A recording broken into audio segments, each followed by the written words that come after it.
నాకేం తెలియదన్నా.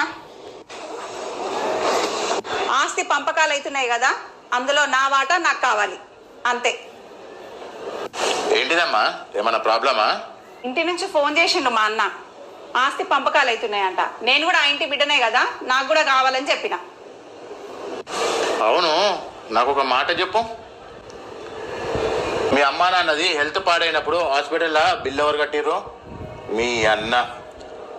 ఏ రోజన్నా నువ్వు అడిగినావా, అన్నా హాస్పిటల్ ఇన్ని పైసలు ఖర్చు అయినాయి కదా, నా వంతు ఏమన్నా ఇవ్వమంటావా అని చెప్పి?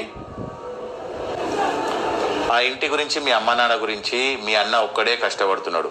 ఏ రోజన్నా నువ్వు అన్నా నేను రావాలా, నీకేమైనా హెల్ప్ చేయాలని అడిగినావా?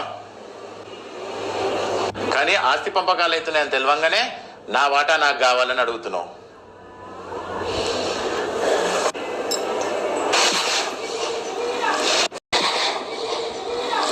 సారీ అన్నా, ఆస్తిలో ఒక్క రూపాయి కూడా నాకు వద్దన్నా. మీరందరూ సంతోషంగా ఉంటే చాలు.